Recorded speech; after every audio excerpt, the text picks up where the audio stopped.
will hear, will listen, and will, Father God, receive great rewards from you. We bless you and we honor you in Jesus' name. Amen. Amen. So let's hear a little gospel tune right away, guys, people.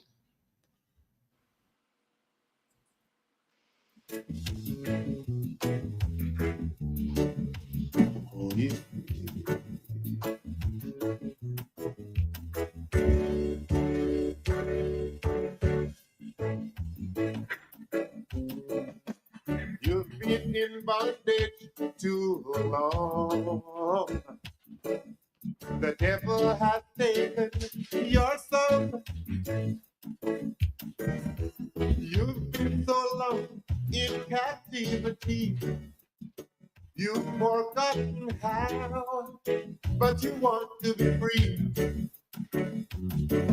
Now God has come to break the power of the enemy right now. God is breaking the power of the enemy. Oh, God is breaking the power of the enemy. Yeah, right now. God is breaking the power of the enemy. Oh, God is breaking the power of the enemy. Oh, because of the anointing, the yoke shall be broken. Oh, yeah. And the people shall be free. Those in darkness see a great light, and in the shadow of death, great light is shining. Yeah, this is your blessing from God. This is your blessing right now. The oppressed and the possessed are being free in the name of Jesus. I release the broken, the bound, and the captives in the name of Jesus Christ. That was breaking the power of the enemy. He's breaking his hold on you. Hey, over you. Yeah, Lord have mercy. Right now.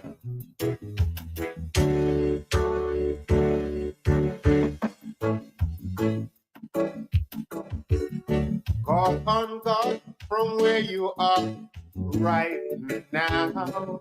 You'll feel His Spirit stirring your heart. Repent and rise in victory from the power of the enemy. For God is breaking His power. Now you can walk free right now. Every power, every depression, every plan, and every body in the name of Jesus. Breaking the power of the enemy. Yeah, right now. God is breaking power. God is breaking the power of the enemy. Over in the name of Jesus.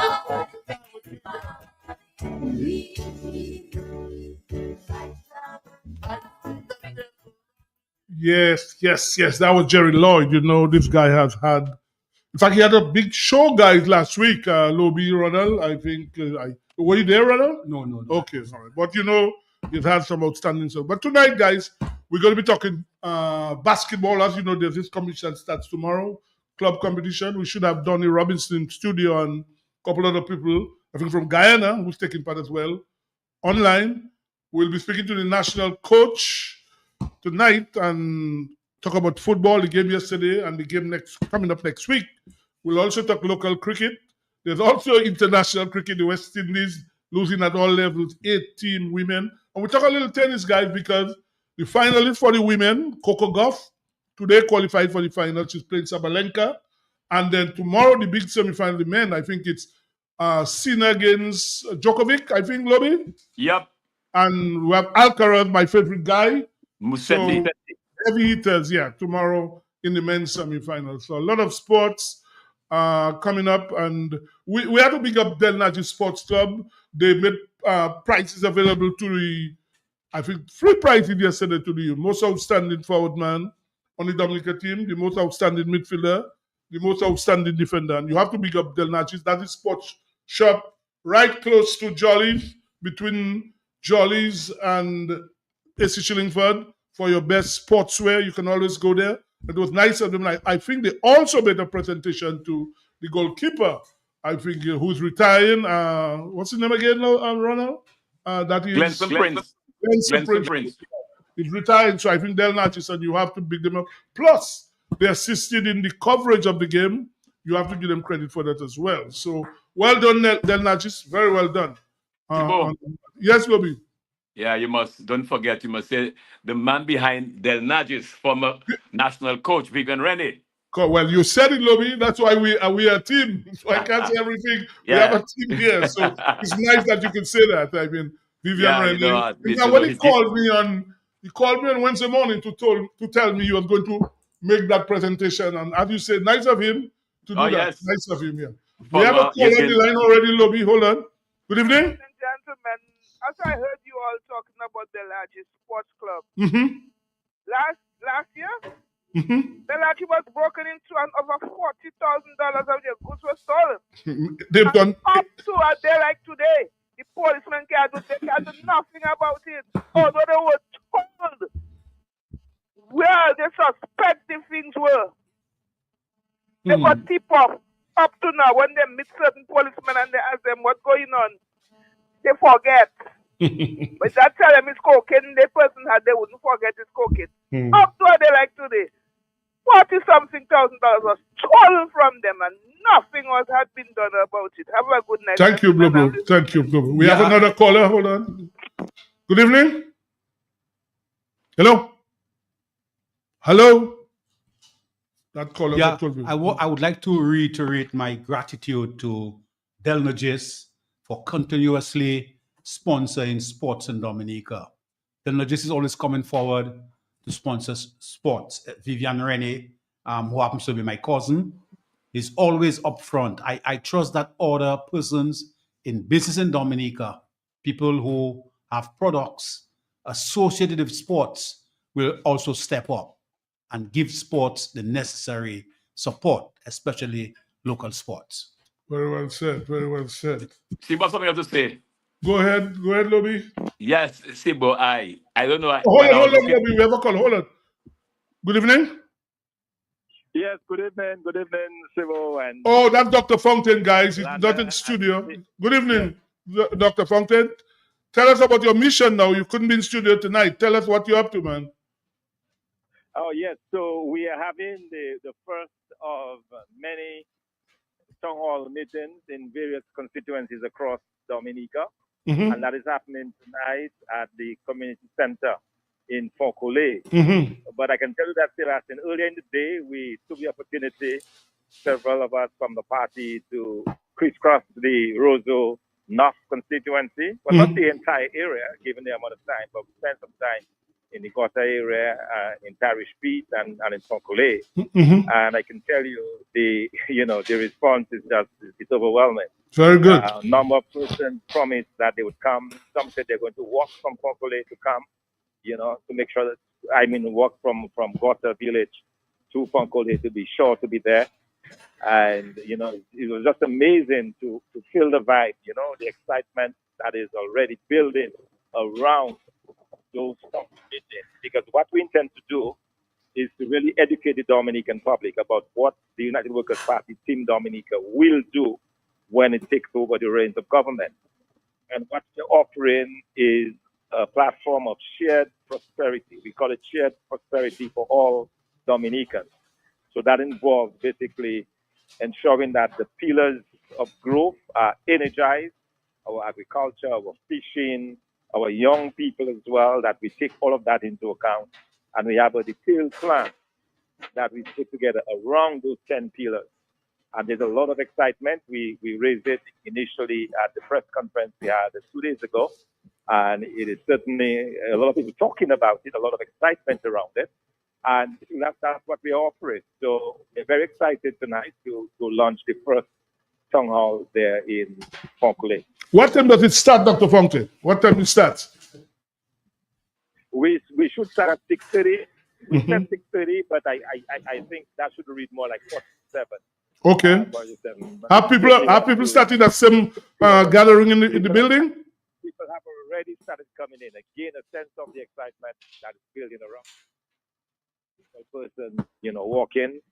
And yeah, we are set up. All systems ready to go. We tested all of our equipment because it will be carried live as well. So tell us, so from 8 o'clock, you all won't be in the studio. You'll be carried from 8 o'clock? Live on cue? So we'll carry it on the radio from 8 o'clock. But when we start 7 o'clock, we will start broadcasting it on the party's Facebook page. Okay. Yeah. Oh, so overseas people can follow it and locals as well, right? Yes, absolutely. Yeah. Okay, that's very good. Very, very, very. So the interaction today, you all went to say Tarish Pete and Wegota and Fokole everywhere? Did you all go? Yes, we went to those different communities, and I can tell you, Sebastian, man, I mean, it's amazing, to hear the cry on the ground, the suffering. What struck me about people today is just the depth of suffering. That is matched only by people's desire to see a change of government. I can tell you, even persons who claim to be labor rights, they think it's enough. They really have never seen the country like this. This is the worst that they've seen in the country, and they believe that the government has no answer to the problems that have been faced. And so, I think that is what, to me, it's encouraging, but also it is very, disheartening when you hear people talk about their circumstance, their situation, not being, struggling to make ends meet, having difficulties, feeding their families. It's really very painful.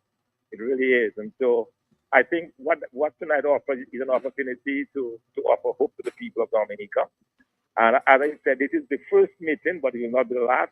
Every other Thursday will be in a different constituency, doing the same thing, walking the constituencies and having the town hall meeting. Okay. Yeah, you wanted to ask me a question, Lobby? No. Okay.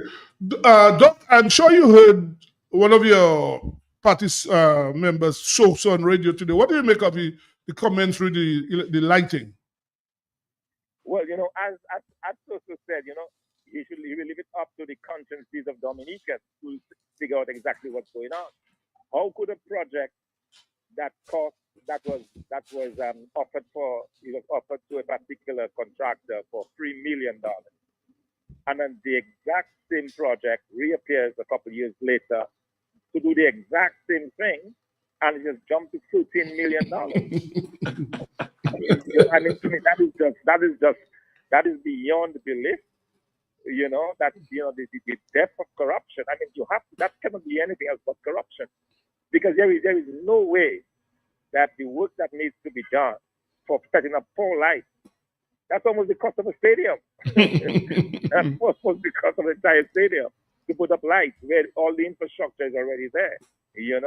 So I think that this government, is just another reason why we need to get rid of this government. I think, because I mean, and the worst part is they put all of this money aside, and we still have not seen the start of the light. We hear contract has been signed how many months now, and nothing appears to be done. And in the meantime, we continue to lose any kind of traffic. We continue to lose. We are losing games. We have the cricket in Dominica. And it is really sad, Sibo. I tell you, it is really. And these are some of the sentiments that we are hearing. A number of persons spoke to us about that as well today because they heard it on the radio. And they're very much concerned about what's going on with this government. Dr. Fontaine. Yes, Sibo. Go ahead, you listen to you. Yeah, Dr. Fontaine, yes. My question, and probably Landa can assist in that. Remember a loan, Sebastian, of $40 million that was taken for Roseau. What has happened in Roseau? Well, the answer is nothing, absolutely nothing. And not the first time, by the way. That's probably the first loan that we're hearing. I think there was something from Cupid, and there was something from the Saudis. We're hearing all of these loans that have been taken to make the state of the art. But the only state of the art we've seen is in photographs. propaganda videos that we've seen. Other than that, the city continues to buckle under the weight of garbage and rats and it's a rat infested city.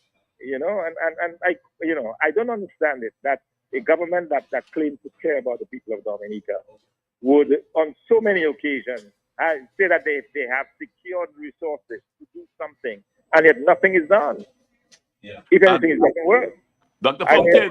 Roseau is dilapidated, it is rat infested, it is horrible. Dr. Fontaine, while Labour will be taking care of children, you will be taking care of the country. Did you hear the comment, Yes, Dr. Fontaine? Absolutely. That's what we offer to the people of Dominica, a change of government, a change of thinking. We have serious persons who are prepared to work from day one to beautify Roseau, but also to bring economic growth and development to Dominica, to take care of our young people, provide jobs, re-energize the manufacturing sector, the agriculture sector, or water industry, and put young people to work. That is what we offer to the Dominican public. And I hope that the people of Dominica, after 25 years of Labour Party rule, will understand that it is time to make that change. Have you ever seen any light in the valley with that geothermal? I understood not even a Babaland, not even a Buzai, not even, have you seen any light?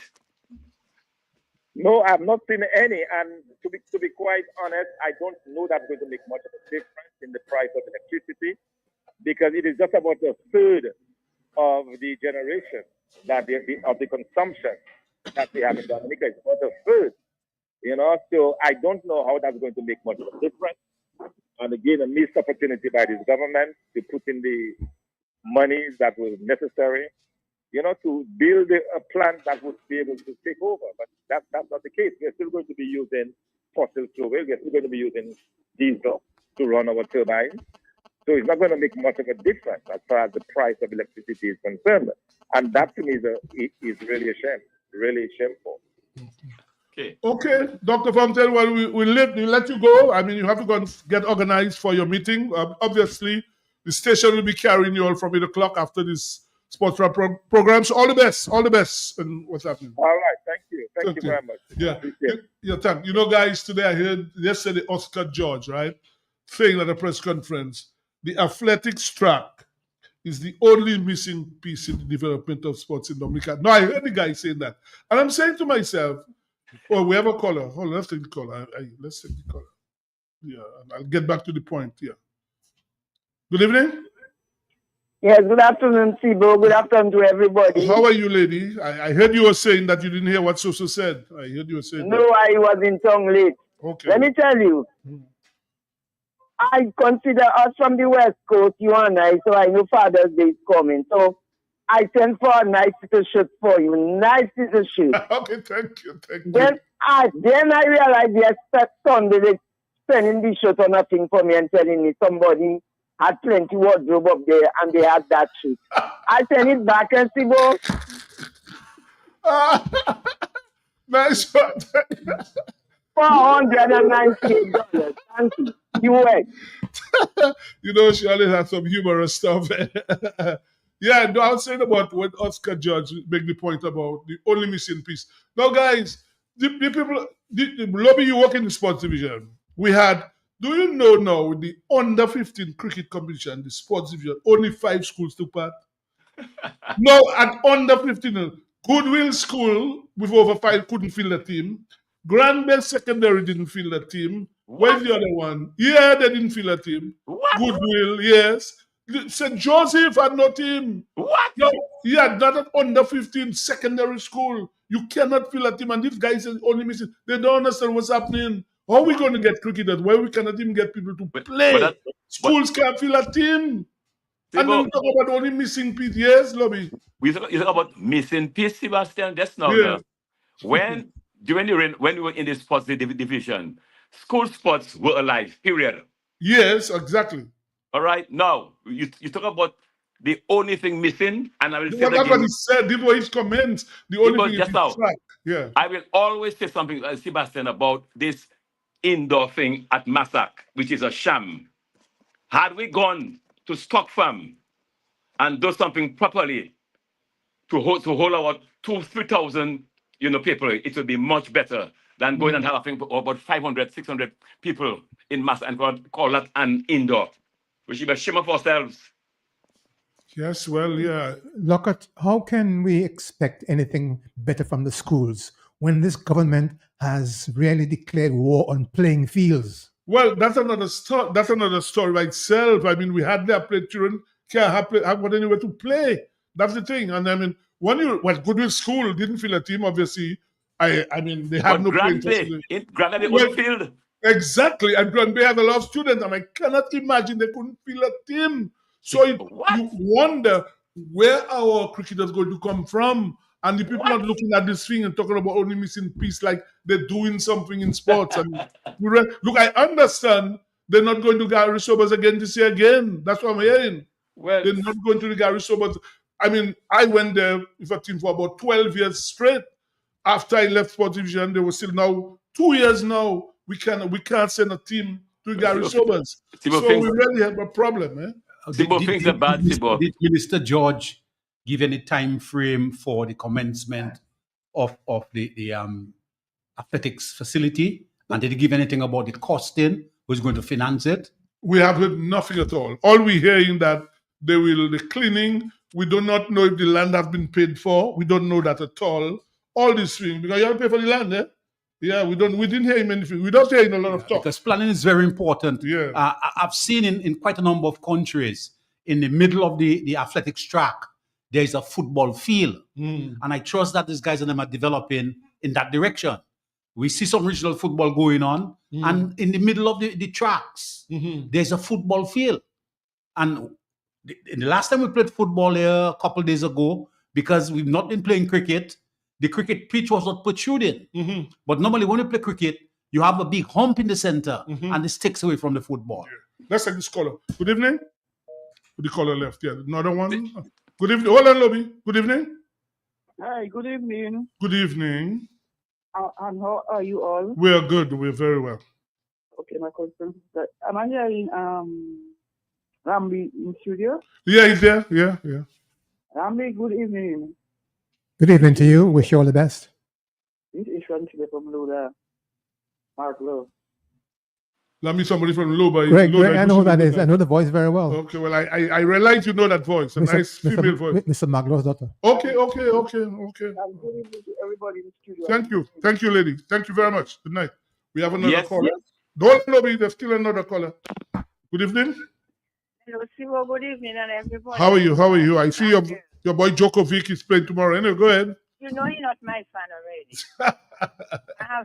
Sibo, I want to ask a question. When we work, I say me because I work in education and sports. When you all were sports officers, I'm just asking. Right. Everybody didn't have a district now. Correct. So I'm just asking what happens now. Well, I really don't know. And I find that strange when I found that only 5 schools took part in a under 15 secondary. I've never heard of that before. See, but that's unheard of. Yeah, it's unheard of. I really don't. Yeah, it's shocking, really. That another caller. Especially Grand Bay, their own field. And St. Joseph. Good evening. Goodwill. No team. Good evening. Hey, good evening, Sibo. How are you? My partner, Landa. Good day. Okay, I just calling to give my condolence to Dodal and the passing of his wife. Yes. So I just called to let all you know. No, well, we know that. We've spoken to Dodal. Ronald himself has spoken to Dodal. I'm sure. Well, Lobby, you didn't know, right? That Dodal wife. Well, she died last week. My condolences to him. Yeah, we know that. So, Dodal, good night. I know he's listening. Good night. And, go ahead, partner. Take care. Yeah, we know that. I mean, this is last week that happened. So I've spoken to him. I know Ronald has spoken to him. Yeah, that's one thing we need to insert again into the program. It may not be for too long, for 5 minutes, but to say hello to our major fans. There's some major fans who are always listening on a rotational basis. We can say hello to our major fans. Yes, let's take so I trust that we can move, maybe next program, start it off again. Good evening. Good evening. Well, there's one beautiful playing field. When I went to what's that village name? They had that Sunday there again. Jubla. See, but that was the most beautiful football field I've ever seen.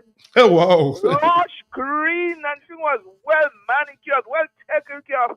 See, boy, after all that, guys, man, why you looking like you got it already now? No, I haven't passed there yet to see you. But I'll probably see you this weekend. I'll probably see you this weekend. Yeah. No, they'll have to get them people to reconstruct that place. That was so nice, so beautiful, and for them people to go and they massacre there on Sunday. Nice word.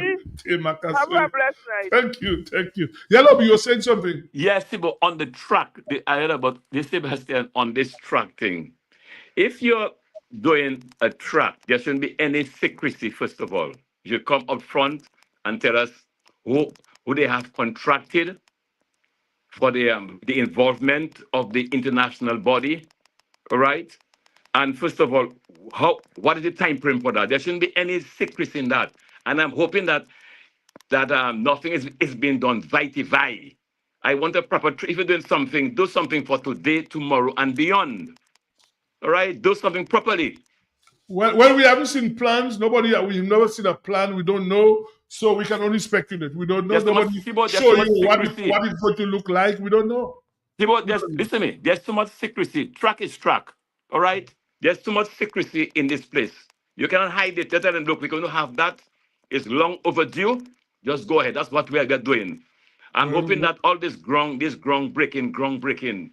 All right. Groundbreaking in Dominica. We are very famous for groundbreaking Dominica. Anyway, we're going to take our first break now, and then when it's time, we start with basketball after. Let's take our first break.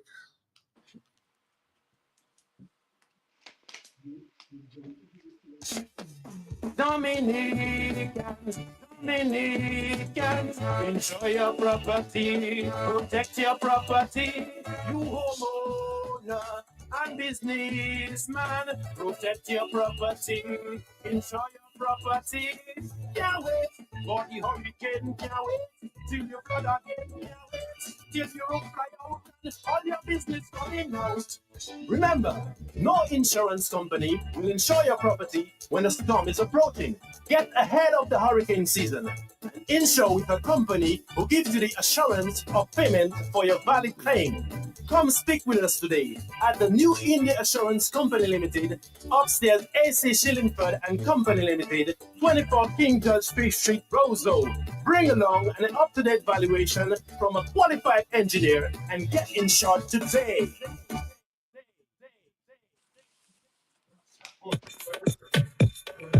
The New India Insurance Company has reopened its doors in Portsmouth, offering the same great services you get in Roseau.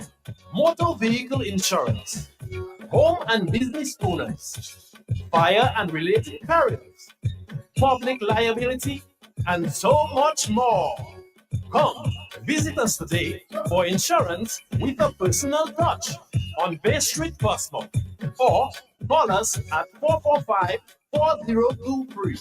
We are ready to serve you. Where in Roseau, key matter is you can just walk in and order all your chicken parts, wholesale, and even enjoy retail. It's at AC Shillingford, all chicken parts available that you can afford. Fresh breast, and you know breast is best. Shillingford wings have muscle. After you eat it, you can fly. As for Shillingford chicken drumsticks, even swinging stars just order drumsticks from Shillingford. And for those of you who love full, AC Shillingford keeps your belly full. Buy your chicken wholesale at AC Shillingford. From wings to thighs to drums to breasts to backs to necks. It's available. It's always available and it's affordable. Plus, you've got pork feet, ham and turkey, bull foot, chicken nuggets, pepperoni, all those right seasonings to make your kitchen keep on ticking. Buy your wholesale chicken at AC Shillingford. When you think of chicken, think of AC Shillingford. Always fresh.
Yeah, before Sibo introduces the next component of the program, I would like to highly commend AC Chillingford for continuously sponsoring our program. You say no message to Donny, this company to sponsor that? Is that what you do? No, Donny's always contributing. Donny's always making a professional contribution. Well, I So I'll commend him for that. But AC Chillingford, Mr. Timothy and his group, his working group, thank you very much for that continuous support. Yeah. Okay. We're going to be talking basketball now. We have a competition which starts tomorrow. I think it's the Creole version of the club champion. Last week we had the countries. So we have the club. I think in studio with us is the president of the local association and national coach as well, Mr. Donny Robinson. Good night, sir. Good evening, gentlemen. And online we have with us, I think it's the coach of the Guyana team. Are you on, sir? Yes, it's not the coach here. It's the manager, and it's our internet is a bit spotty at the moment. So okay, can you state your name for the listeners, please? It's Lloyd Bart. So you are the coach of the Guyana national team, right? We're the manager of the Ravens Basketball Club. Yeah. What's the name of it? Say it again. The Ravens Basketball Club. Right. So is the coach with you as well there? No. Yes, he is. Okay. Can you state his name? It's Marlon Rodriguez. Okay. Good night. First of all, let's welcome you to Dominica. Good night. Welcome to Dominica. Thank you very much. Beautiful country. I'm glad you say that. I mean, it's nice to know you recognize probably the most beautiful country in the Caribbean. Thank you for that. Yeah. Second most beautiful. Second most beautiful. Okay, let's start with. Okay, we're going to have a discussion. Let's start with Mr. Robinson. Donny, tell listeners out there, this competition starts tomorrow, what it is going to be about. Okay, so like you rightfully said, it's the club version of the Creole basketball. Last year or the past 2 years, the competition was held in one location centrally. It was 4 countries participating. This year it has grown, and therefore we have divisions. So this is the Northern Zone or the Northern Conference. And then the winners of all the conferences will meet in Guadeloupe in August for the Kings of the Creole basketball, which basically extends the tournament and allows for more countries to participate. So this Northern Conference tournament is going to be 6 teams participating this weekend, starting tomorrow night. We have 2 Dominican teams, 2 teams from Guadeloupe, and 2 teams from Guyana participating. And that will make up the 6 clubs that are representing these countries. And the winner will move on to the grand finals in Guadeloupe in August. Let us say to listeners, we couldn't have the Guadeloupeans online because they only arriving tonight. So that's the reason we only have Dominica and Guyana online. So we don't want to say that to listeners. Yes. The Guadeloupeans are arriving tonight. Gentlemen, tell us, are you all looking forward to that competition? Yes.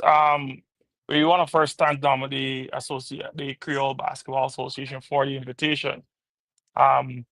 We recently concluded, or we're currently actually participating on our local league, which is currently in the playoff stages. We've just completed the first round.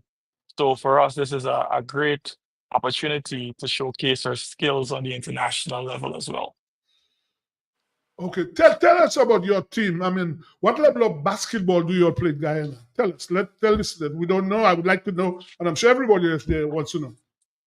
So Guyana is basically, there's a 3-division or tier system. There's our first division. This is where the Ravens Basketball Club excels in. We are a first division team. There's the second division basketball as well. And then there's an under 23 where we also have a team participating, or youth 4. So as it stands right now, we are listed as a first division team in Guyana. Yeah. Any of your players, are they playing semi-pro? And additionally, is there a South America competition where Guyana participates? No, Guyana, we don't have any of our Ravens basketball players are not semi-pro. However, we have about 4 or 5 of our players that are national basketball players for Guyana. So, as it relates to South American Cups, Guyana unfortunately has not been invited to those as yet, but we do participate in the CBC champion, the Caribbean Basketball Championships, whenever they are called. Yes, in terms of your competition in Guyana, how would you rate it alongside other competitions that you see on television or the Caribbean Championships? Well, I think how our national team performs at the Caribbean Basketball Championships, as well as how we are presented on the world stage, would tell you the level of basketball that we play in Guyana. It's very competitive, it's very intense. And I think based on that, I say our level, it's not NBA ready, but we may be able to compete. So we expect a high quality of basketball from the 2 teams from Guyana. Yes, you will definitely get a show. Both teams are very competitive, and we will bring the heat to Dominica. That's very good for the product that we are trying to promote with Guyana, Guadeloupe, and Dominica, to entice as many Dominicans as possible to come to a wholesome entertainment, sports entertainment. So I'm very happy to hear that you would be very competitive. Donnie, you need to tell us the schedule. People want to know who is playing when and the price and so on. Yeah, so tomorrow night is the opening ceremony starting around 6:30ish. The first game kicks off at 7 p.m. with the second team from Guyana playing against 767 Sports Club. That's at 7 o'clock. 767 obviously is the other team representing Dominica. They are the Maggie Staples team, and they represented Dominica because they are the current knockout champions. The second game is between Detroit Blazers and the Ravens, who's online with us from Guyana. So that game kicks off. It's scheduled to kick off around 9 p.m. tomorrow night. And as you know, Detroit Blazers are national champions. Well, you're the coach. That's your team, right? So yes, that's my team. So that's the 2 games scheduled for tomorrow night. The entry fee is $5, only $5. Trying to get very as many cheap. People, yeah, we want as many people as possible to come in. On Saturday night, it's going to be 767. Make sure I get it right there. No, on Saturday night, you're going to have the GGB team from Guadeloupe playing against the Eagles from Guyana at 7 p.m. And at 9 p.m., it will be the USR team, the second team from Guadeloupe, playing against the Blazers Sports Club.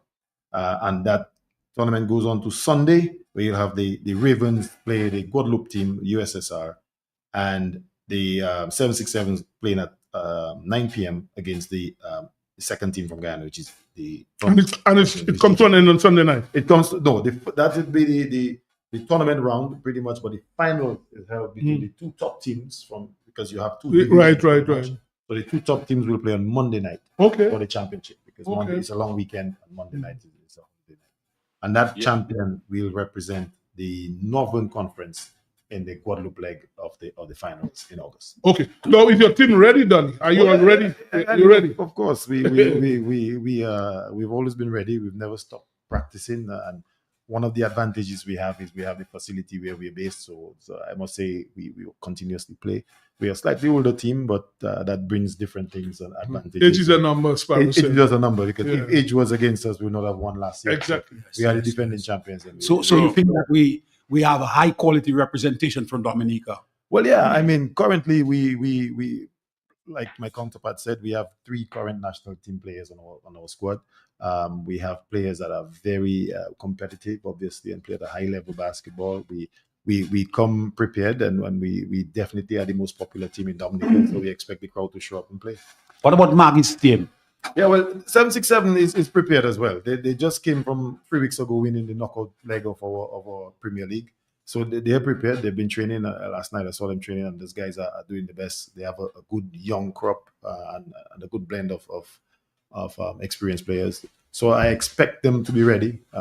Maybe the fact that they just won the Knockout Cup is an added advantage, but yeah, they're ready. Let me commend Maggie Peters for his contribution to sports in Dominica. Yeah. He's making a significant contribution, not only locally, but he's facilitating the participation of Dominicans overseas. Yes. What about the Guadeloupe teams? Do you know anything about the one of the teams and the quality? They're high-level teams. One of the Guadeloupe teams, the GGB squad, is the squad we played in the semi-finals last year. We happened to beat them here in Dominica in the Creole basketball, so we've seen them before. They're very competitive. The tournament that we just finished, they had about 3 or 4 players as well on the Guadeloupe national team, so we expect them to be ready. The other squad is the second place team in Guadeloupe, so I expect them to be just as competitive. So overall, we should expect some high-level basketball in terms of at least the best that those countries have to offer from a club level. Lobby, I'm sure you want to ask questions. Yes, not no, but me, the manager, Mr. Lloyd, is he still on? Yeah, they're still here. on. Yeah. Yes, Mr. Lloyd. Welcome to Dominica. My question to you. Yes, my question to you, it has to do with finance. Saying now, is sports heavily being supported in Guyana right now with the emergence of oil? So yes, if you take a look at the trend of where sports was 5 years ago, especially the sports of basketball 5 years ago, to where it is now, Guyana we've boosted our ability to put on more sports tournaments, leagues, etc., with the help of the government of Guyana. So as it stands right now, sports in Guyana is taking off. We hope with the continued support of our government as well as our corporate sponsors that we are able to do something similar like you're doing here with not only South American but other Caribbean teams, so that Guyana, our goal or the goal within our government is to make Guyana the mecca for sports, or the last place in which sports comes. So we hope to get there pretty soon.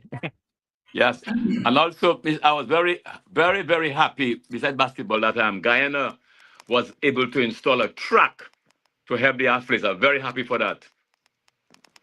Yeah, and that again is credit to the government. They've invested heavily in infrastructure. We recently refurbished our national basketball court. I mean, it was the first of its kind in the Caribbean, and then it now evolved to a high-level facility that we also have the ability to put on international competitions. We recently concluded the CBC Quest 3x3 challenge in it, which was the first of its kind in the Caribbean. So we hope that with the heavy investments into infrastructure for basketball, we can attract more tournaments and leagues as such to Guyana. Let me ask you, though, where exactly has the bill that state that basketball facility? Which area exactly? So I don't know if you guys are familiar with the Cliff Anderson Sports Hall. It was our main basketball facility. I think when CBC would have played in Guyana, that was where all of the games were held. I don't know if Dominica was a part of it, but it's in the heart of Georgetown. It's I know the area. I know the area. That's what I'm asking you. Yeah. And they've recently refurbished it to state of the art. So it now bolsters all the modern amenities needed. But let me ask you though, your competition, do you entertain team from Berbice and SQB or only in Georgetown alone? No, currently the league that is currently being played, or One Guyana League, it encompasses a countrywide league that encompasses all of the counties and cities that make up Guyana. So we have teams from all over coming down to play in this tournament or in this league. So that was a team all the way from Linden would come down to Georgetown to play? Yes, and also teams from Georgetown would go to Linden to play as well. It's a long way. Well, I guess you all have proper roads now, so the highways are a bit closer now. I think even going to Berbice now. I mean, in days gone by, we would drive to Berbice when I played 4 hours and then cross on the boat. It take like 6 hours. Now you do that in 2 hours, right? If you go down Yes. to Yes. to With Blaymont and all these places. If you go down, yeah, with that bridge, it reduces the time for travel tremendously. Yes. Yes, Donny, the facility in Massac, there's a limitation in the sitting capacity. But the playing area, what is it covered with? I see players falling on that and they coming up very quickly. It's an they acrylic, bouncing the ball. It's acrylic tile. It's what it is.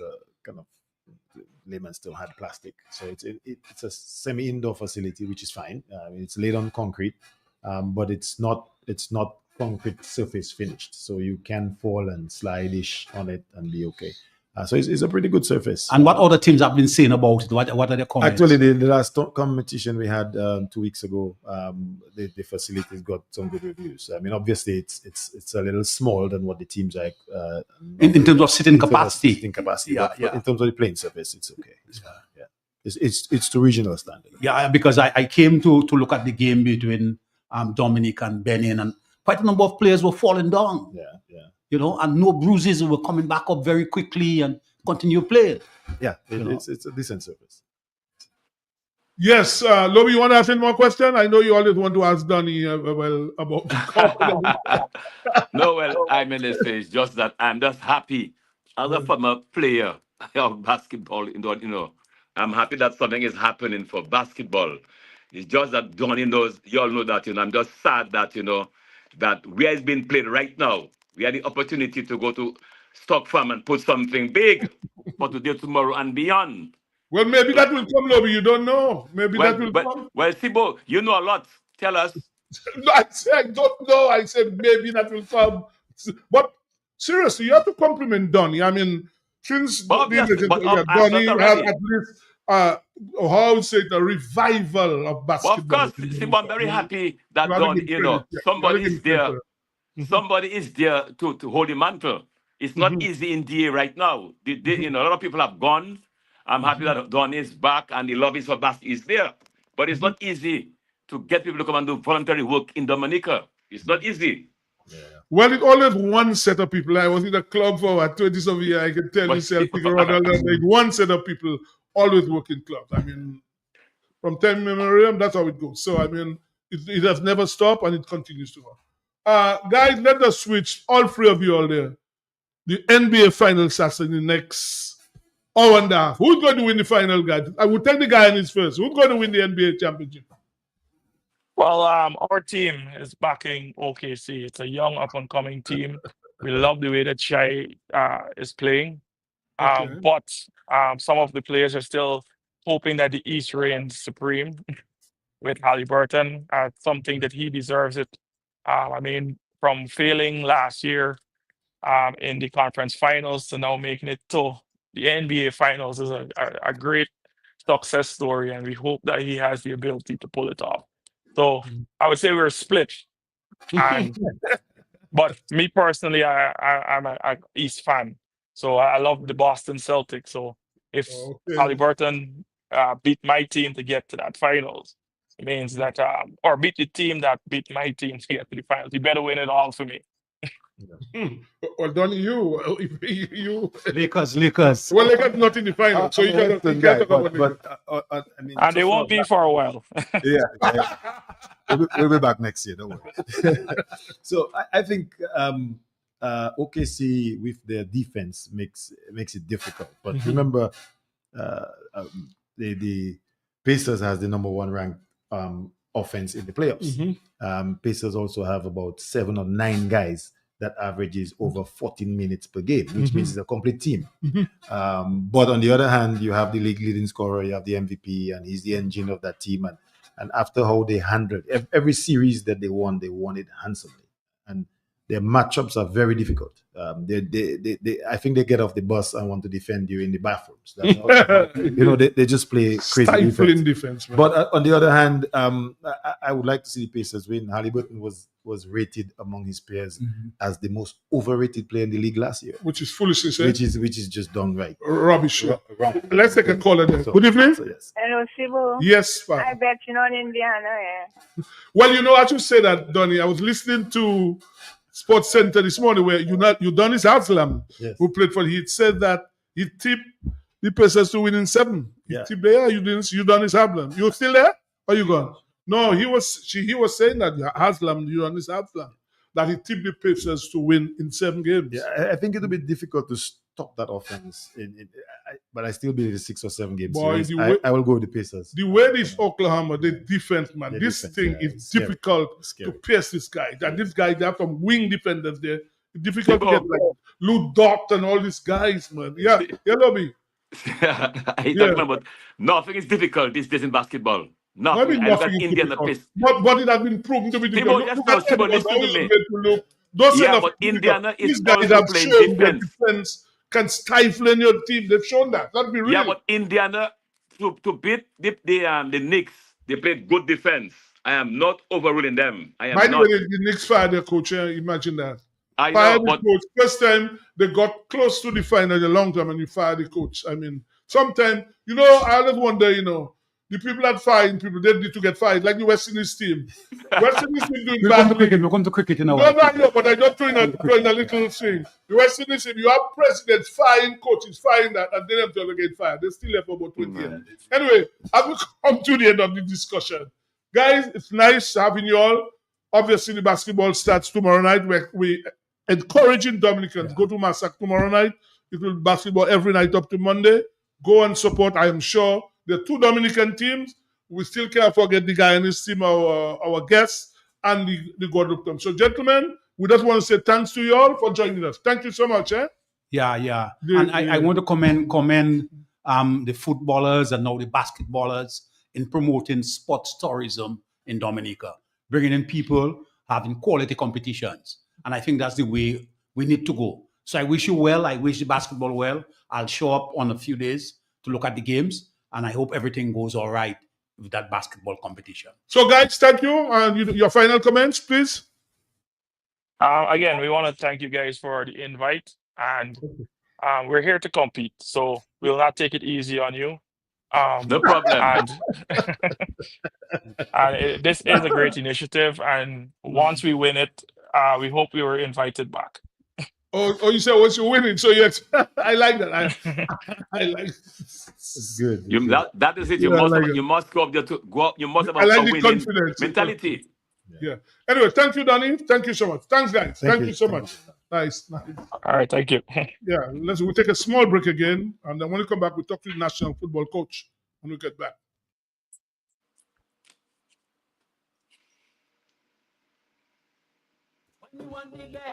Shop at SCS. Better than the rest. Go shop at SCS. And they all want what I say. Shop at SCS. You get more for what they say. Shop at SCS. Shop at SCS. Yeah. Shop at SCS. Shop at SCS. What they say. Shop at SCS. SCS family. Customer friendly. With free locations. It's so convenient. And our price is there. That's where you belong. Oh, tell your mama, tell your papa, shop at SCS. Tell your son and your daughter, shop at SCS. Auntie, nan, and cousin, friend, open power, all of them. Grandma, grandpa, couple, neighbor, girlfriend, boyfriend, side, what? Shop at SCS. Shop at SCS. Shop at SCS. Shop at SCS. Check us out at Pottersville, High Street, and downtown Rose.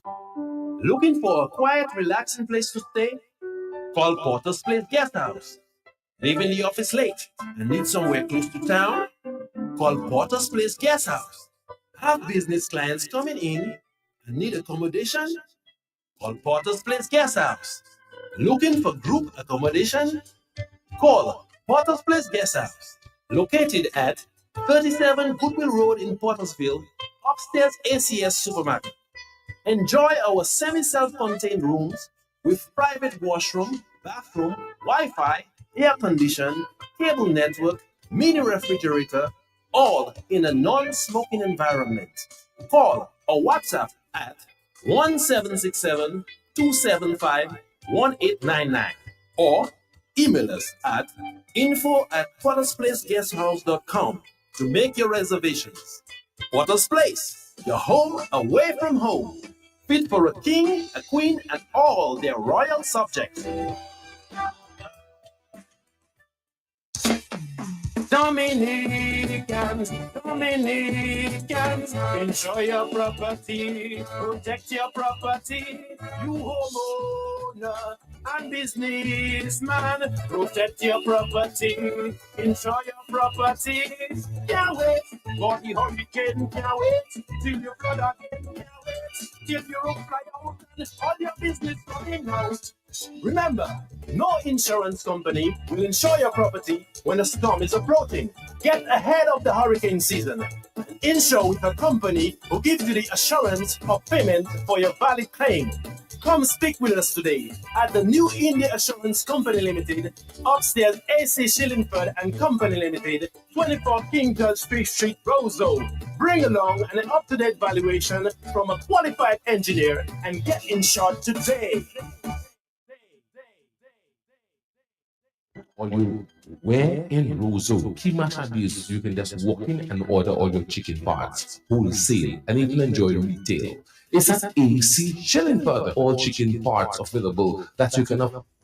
Fresh breast, and you know breast is best. Shillingford wings have muscle. After you eat it, you can fly. As for Shillingford chicken drumsticks, even swinging stars just order drumsticks from Shillingford. And for those of you who love Risapul, AC Shillingford keeps your belly full. Buy your chicken wholesale at AC Shillingford. From wings to thighs to drums to breasts to backs to necks, it's available. It's always available and it's affordable. Plus, you've got pork feet, ham and turkey, bull foot, chicken nuggets, pepperoni, all those right seasonings to make your kitchen keep on ticking. Buy your wholesale chicken at AC Shillingford. When you think of chicken, think of AC Shillingford. Always fresh.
Yes, we're going to be talking football. We'll soon be joined by the national coach. Lobby, did you see the game, by the way, Dominica, yesterday? Yeah, I saw the game. I watched the game. I watched the game on FIFA Plus, but nothing to shout about, Sebastian. We have a lot of work to do for football. Yeah, well, yes, we won. The second half was a bit dull, I thought. Sebastian, look, we have a lot. Look, Sebastian, the sad thing about it, Sebastian, in 2025, I think we have to play a game at 3 o'clock in the afternoon. You know, it shows that, it's a sad note, Sebastian. Sad. Well, the reason why, because we had no lights, Lobby. That's why that's been going on for much too long. Well, I heard talk that's going to have lights now. We understand. We're going to have lights soon. This is a massive project. Because here they're going to employ 70 people. 70. That could be Paolo Boucher, boss. I want to endorse that comment by Low Black. Starting the game at 3 o'clock in Dominica didn't allow for people to participate as much as they wanted to. By now, we should have a lit-in stadium. So you can start the game later. When we used to play football, we start at 4:30. So people come straight from work into the park. I know. When people at 3 o'clock, We expect to be there at 3. Yeah, I was there at exactly. 3. They didn't have many people But who there. do you expect to be there Yeah. at 3? True. It's not the weekend. If it's a weekend, a Saturday or Sunday, yes, you can start free and get people in there. But it's grossly unfortunate that after so long, we don't have lights at the Windsor Park. And it is a big disadvantage for us in promoting sports. Mhm. Even the Dream 11, that's supposed to be coming up. The Dream 11 is pure entertainment. And that entertainment, if it's been done on the lights, you attract more people.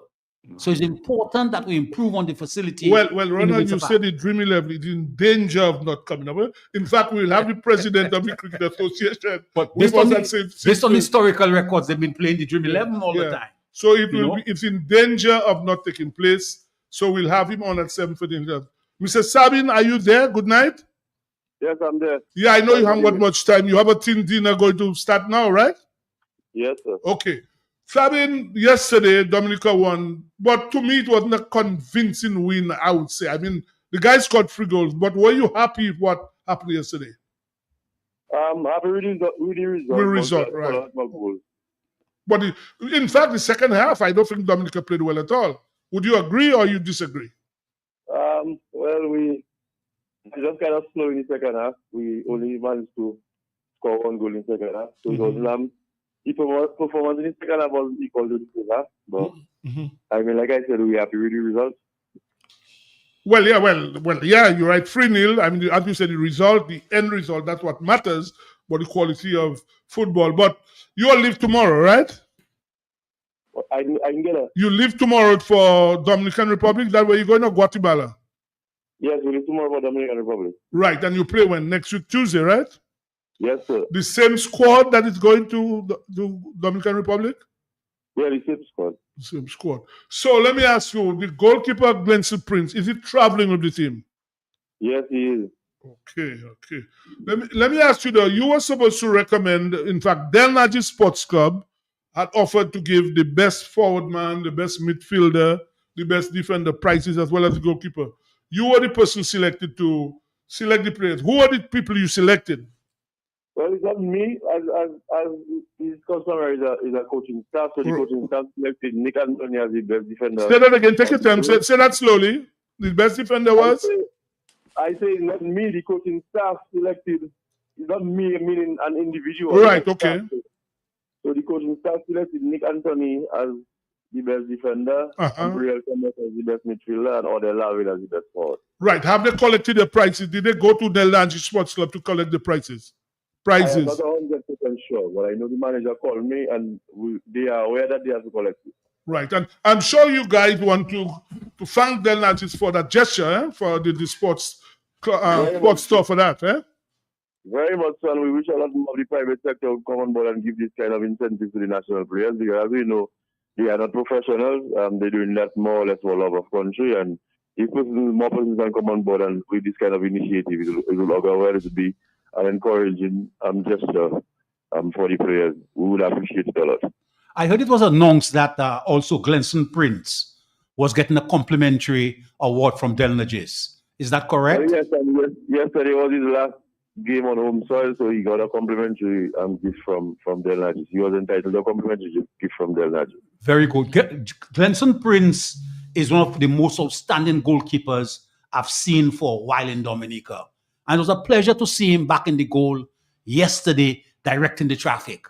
He's such a good goalkeeper. He doesn't focus only on his goalkeeping, but on the game. And you need that quality. I hope who is going to replace him will come up to that standard over a period of time.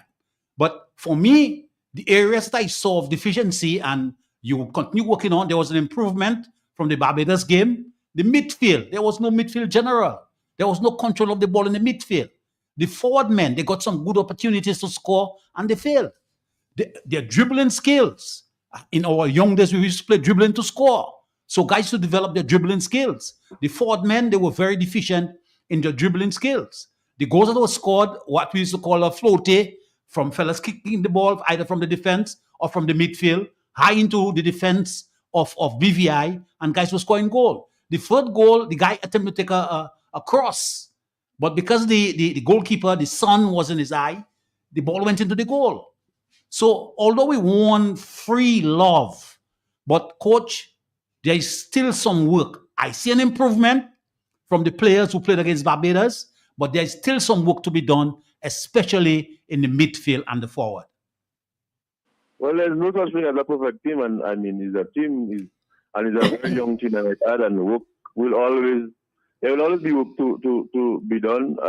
Like you said, there was an improvement from the Barbados game where we had 2 draws, not scoring any goals. So yesterday scoring 3 goals out of maybe 6 or 7. So it's a marked improvement, and in any team, no matter how big or small, it's always continuing improving and continued work. So I mean, I thank you for the recognition of the improvement, but it's not no such thing as perfection. You will always have work to do. The Manchester City, the Arsenal. I understand that about the perfection. I understand about the perfection. And the midfield general, you spoke about is not a situation that will be fixed overnight. It's something you have to really and truly develop. I mean, we trying our best to get the rotation and get the players to function effectively. And yesterday was a slight view of that, what the team can produce when we on our game. Lobby, you wanted to ask a question? Yeah, another question. First of all, I just want to congratulate Glenson Prince for his dedication, his commitment, his hard work, for his service for football. I knew Glenson Prince from time we were in the inter-secondary school games. We played in St. Vincent. I saw him as a very, dedicated, very outstanding young man. I worked with him for some time. And one of the things is that in Dominica, London knows that we have always produced good goalkeepers. That is one area in Dominica and Dominica football. When I'm watching football, we have always had good goalkeepers in Dominica. So I'm happy that, that Glenson Prince continued what we are accustomed of saying. And I wish him well in his future endeavors. Now, first of all, as it's something. Let me speed up because he has to go to a team dinner. Yes, Speed up. Just to say that, as Landa said, our deficiency in the midfield on number 9, that is something I've been talking about.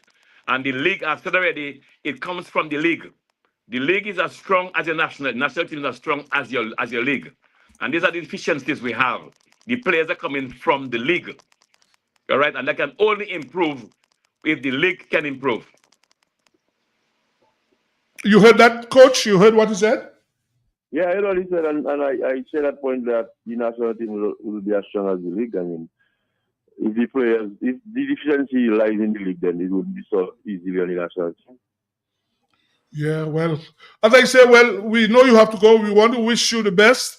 You all travel tomorrow. Obviously, next Thursday, earlier the invitation to join us again. You all will be back next week, Wednesday. So next Thursday night, we'll have you to talk about it. And I guess to tell us if you plan to continue as the coach, because I understand that your tenure might be, and then you might have to reapply for the job, whatever, I don't know. So we'll speak to you again next Thursday. So we want to wish you good luck when you get to the Dominican Republic, okay? All right, thank you very much. Right, thanks. Guys, let me make a quick point there.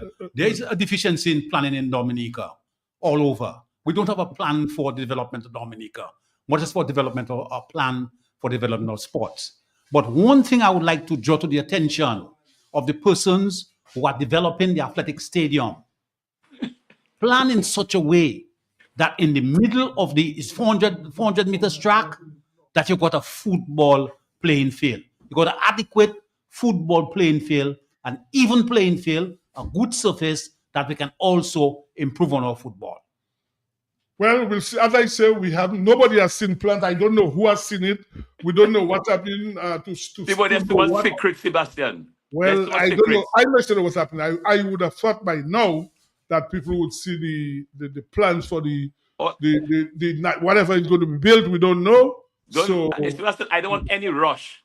Because people say about there's a need, take all the time. Whatever you're doing, do it properly for today, tomorrow, and beyond. Not just the track you want. There must be infrastructure, stands and so on, Sebastian. You need a proper. You need these things. Well, that was we have to the plan. We don't know. Thank you very much. Massive site are fair. We haven't seen it. Yeah, we don't know. I mean, the authorities would have thought by now that you have it so many Windsor Park. This is the plan. or even have it down there where they plan to build it, so people driving can see what are they going to be building. But we don't know. Anyway, we're going to be joined now by David Johnson, the Cricket Association assistant, who's going to tell us there was cricket. I think they say, and I find that very strange, that the competition could finish. Mr. Johnson, good night. Good night to you, Mr. Sebastian, and Mr. Lublak, and Mr. Landau. First question I want to ask you, what date did the league start? The date? Yeah, the date you started that league. You're trying to actually go through my, if I can just open it there for it started on April 26th. Now, April 26th, today is the 4th or 5th of June. I find it shocking that a cricket competition should finish already, your main competition. How does that happen? So, in other words, your main players in Dominica are playing cricket for 1 month and it's completed. Anyway, tell us, I just don't understand that. You probably have to explain that to us, to people, how it is that a league started 20th of April to 6th, and you missed 1 weekend, by the way, because you all didn't play for a weekend. So I just cannot understand. Your main cricketers are playing cricket for 1 month and that is it. Explain that to us, Mr. Johnson. Well, it's a decision by the board. A schedule was made and it was sent to the board. Actually, it was approved by the board. If you could take a look at the calendar events in recent times, I mean, we had other for example, in February we had the women's tournament, which would take a little bit of some preparation of our time. And also we had some difficulties in getting the teams to actually register. We had to send out registration reminders to the teams to please register, but sometimes you have to beg the clubs actually / teams to register, so it created a little setback for us for this coming year. This year, actually, sorry.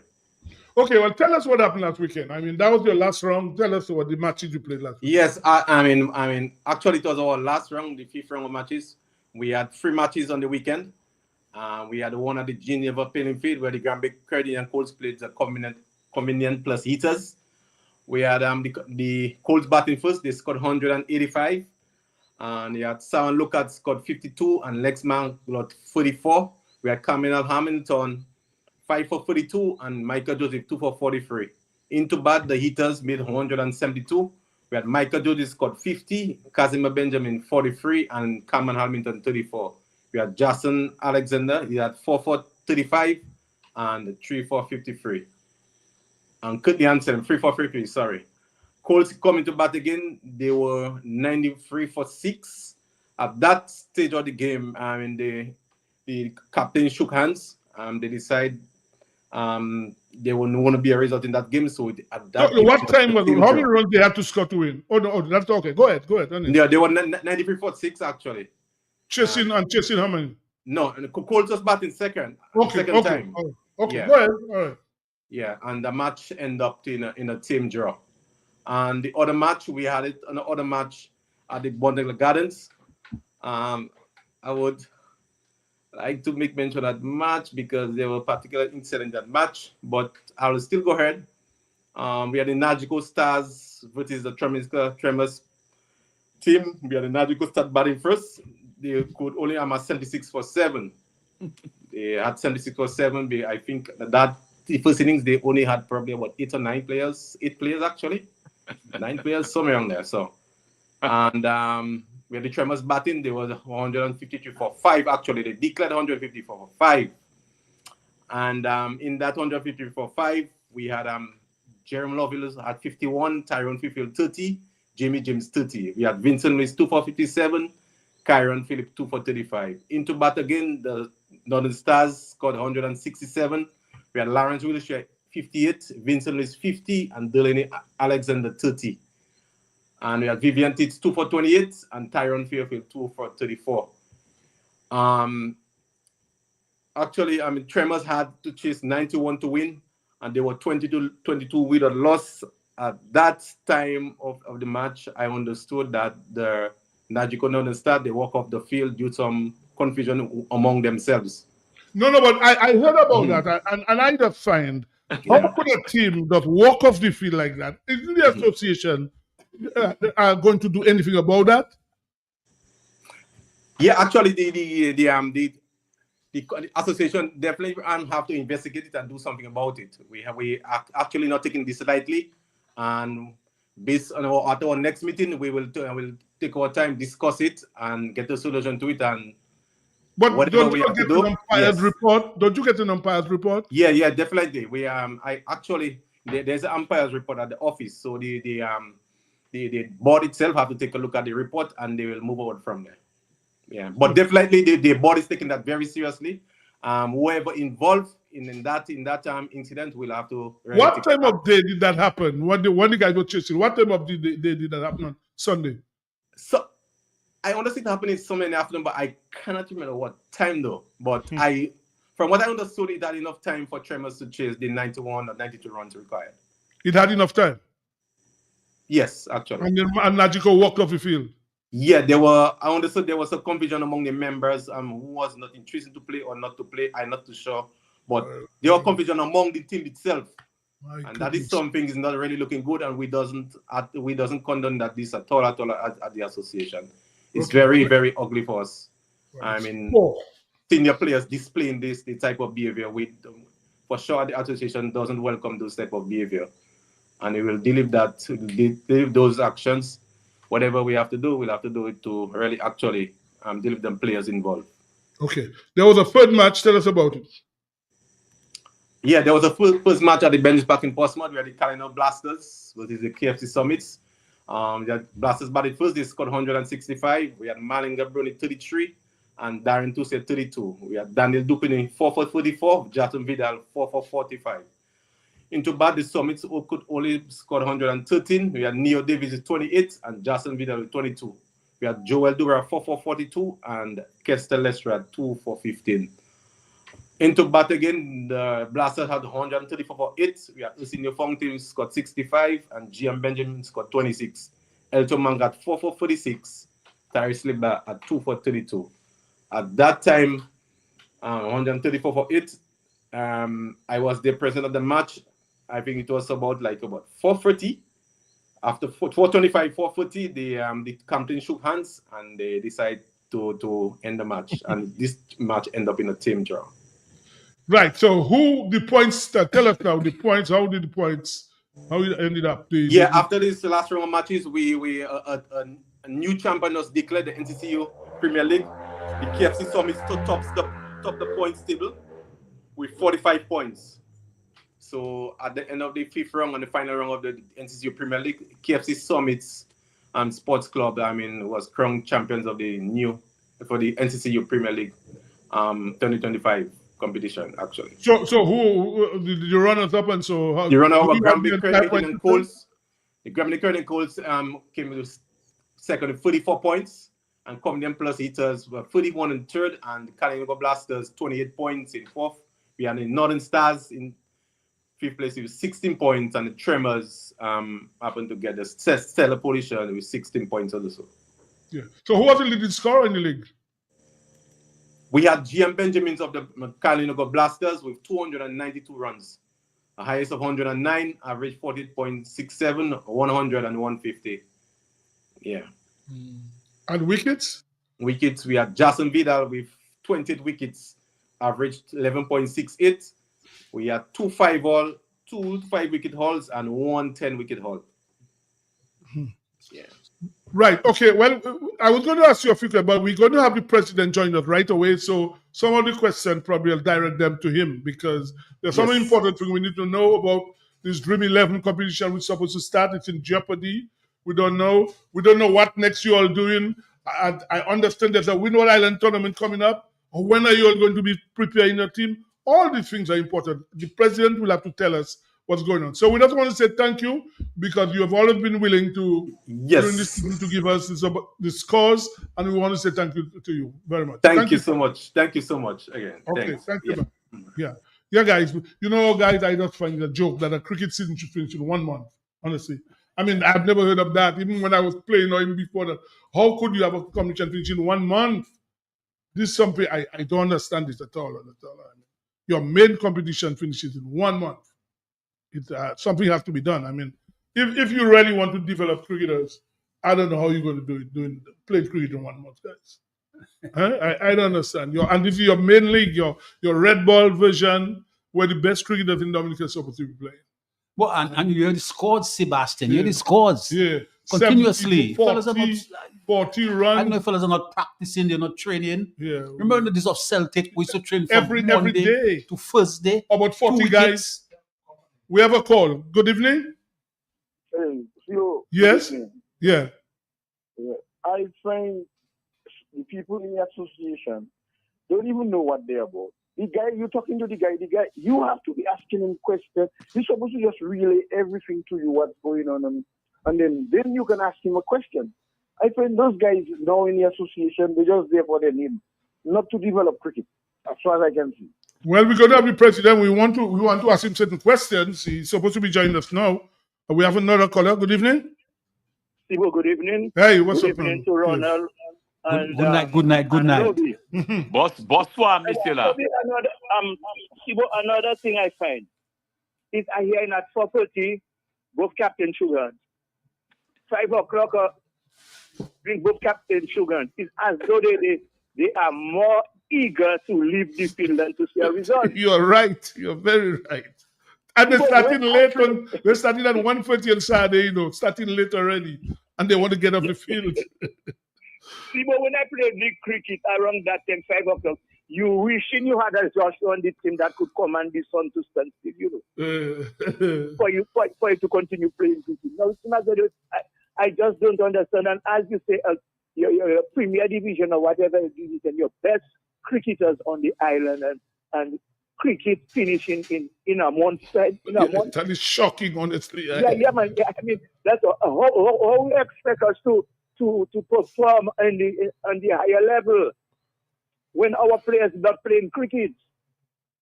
Yeah, it's a joke. It really is a joke. Yeah, we want to speak to the president. We're trying to get him to ask him about the cricket. We want to get him. We're having difficulty getting him. We'll try again. Sibo. Yeah, go ahead, Lobby. I'm just sitting there one day and then I tell myself, as Lander said something about training, it shows that guys are not practicing. That's number one. Guys are not practicing at all. Number two, there should be at least a second round of matches. If you really want the game, a second round, there should be a second round of matches. Even the teams itself, when they look at the fixtures for themselves, if they really, honest themselves, and they really want to, to play cricket, you say you could, write and even present that idea to the association. There should be at least a second round. Then Sibo, I'm looking at cricket here in Dominica, Sebastian. Who are our fast bowlers we have? Who we have? Tyson is there. I mean, Tyson with West Indies A team. Tyson. Yeah, but what he did for the A? How he played? He's not he played. He got hit in the last ODI, and he didn't play the first test. By the way, the A team lost the first miserably. Test, and the last one starts on Sunday, in St. Lucia. So we'll come to that in a while. We're trying to get Clement Maslin to join us. We're having difficulty because we need to know what's happening in our cricket. We don't know. In fact, I understand the competition was sponsored by NCCU, and somebody from NCCU called me and told me they felt so bad. The prize was presented, a check to the winning team, and nobody really was there. I mean, they didn't even know about that. So that is why we need to speak to the president. Yes, sir. For him to tell us anything. See what you said? A check was given to the winning team, and they were not members there too. I mean, even the association members themselves, some of them were not present. The sponsors, representative of the sponsors. Surely you're not helping yourself when you do things like that. You don't expect. But there must, at the end of the game, that's when you give the awards. Well, they did it right after it was finished. Well, what? Maslin is not. We're not getting him. You know what I'm saying? So if you hear, if somebody can tell him to call us, because we need to ask him certain questions. We're not finding out. Because what I understand, and which is crazy, there's a tournament in St. Lucia sometime next month. Now they want to play a T10, and they will right after go and without a team being prepared. I don't know how they expect the team to do well. What kind of tournament, Sebastian, in St. Lucia? Well, It's a Winnow Islands tournament, I understand. I'm senior? going to go with a team not prepared. Eh? Senior? Yeah, the senior team. And our boys, obviously, I really don't know what's happening. That is why the president, we need to get in touch with him because to find out, people need to know what's going on because, and you know, with all this problem, guys, the T10 is in jeopardy. Look, I understand now the authorities tell them they can't play Windsor Park. They're scheduled to meet with the Prime Minister, I understand, on Tuesday at 11 o'clock to come to some kind of decision. We don't know. But the president needs to come and tell. We need to, sir, somebody please, if they can get in touch with the president, tell him we're trying to find him, we're trying to get him so that he can tell listeners what is happening in our cricket because we do not know.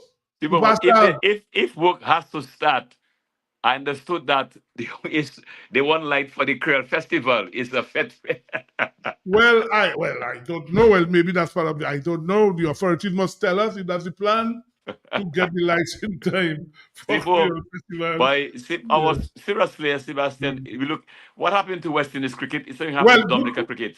Well, while we wait on the president, well, West Indies again lost the ODI. They lost again, guys. We got beaten 3-0. I mean, we are in a problem. When you look at it, in the one day. In the one day, the T20 starts tomorrow. Eh? Yeah. Tomorrow. We have a caller. Maybe it's the president. Good night. Yeah. Hello. Good night. Good night. This is not the president. This is Nestor Phillips. Right, sir. Who is fortunate and humble to be the vice president of Pioneers Athletics Club and the manager of KFC Summit Sports Club. Right. I just want to commend both teams on a stellar past weekend, a wonderful weekend that just passed. Kudos to KFC Summit Sports Club on raising the trophy and being champions of Dominica's cricket. And kudos to Pioneers Athletics Club on yet again giving a good account of themselves in St. Lucia. One of our friends in St. Lucia invited us to the 4th annual Makiba Alfred Classic. I believe both teams work hard. We always look at and see where there's room for improvement. But we are grateful for all our supporters, all our sponsors, and I want to take that opportunity to invite the private sector and other friends of sports to keep supporting these particular entities. Why? I can vouch for them, others I cannot vouch for. So let me say that the success is on display and it is much visible. Let me ask you a question. Were you in St. Lucia with the athletics people, guys? No. Because Mr. Harris just sent me a text. He wanted to join us, but you are there now, so maybe you could tell us that if you are the president, you serve the club? Yes, no, I'm the vice president of the club, but Mr. Harris was on the ground. And so on. But I know we got a gold medal, we got about 2 bronze, and we got 3 silver, if I'm not mistaken, but he can definitely clarify. Nonetheless, I know we did well, because a lot of our athletes also got personal best there as well. And we must remember that that is the same Makiba Alfred Classic that we were supported before. Thanks all those who support us. And we broke the Dominica 4x4 women's record, 4x400 meter women's record. So I must say for Pioneers, the training culture, I hear people talk about training. The training culture is brilliant. They want to train every day. The children themselves, the athletes themselves, I should say. And when it feels like raining, they're upset. When you say, okay, no training today, they're upset. You know? Even on public holidays, they want to be training. Real thing, they actually say, hey, let's train today. So even this morning, they might be training to as well. I want to commend that. And KFC Summit, I must say the chemistry is growing in the team and the attitude is improving in the team. So I believe that's one of the things that really got us across the line this time. And I trust that the young fellas will, continue to click because most of them have been together, playing cricket together in the same setup at least for half a decade. So, I mean, it was just beautiful to be surrounded by all that success over the weekend, and kudos to both KFC Summit Sports Club and Pioneers Athletics Club. Thank you very much, sir. Thank you. No problem, Nice. no problem. Congratulations. Guys, going back to the cricket. I saw one Joe Root made at 166, right? One Joe Root was 16. Joe Root to me was plumb LBW. Did you see that? And then they said that umpire's call. Oh, hell, that to Matthew Ford. That to me was plumb LBW. How on earth that was umpire's call? And then he goes on to score 166. And there's another incident that really annoyed me. I couldn't understand. Now, I batted open as a teenager. I was an opener by upbringing. How you take a guy, Joel Andrew, who had never opened the batting, you bring him an international match, and you throw the youngster out to open the batting against international bowlers in English condition. To me, that was cruel to the young man. Cruel. And to me, people must answer question. Why would you do that? Were you experimenting with the opening position? But that's crazy. How do you do that? The game before, Greaves opened the batting. Mm. The next game, Jewel Andrew opened the batting.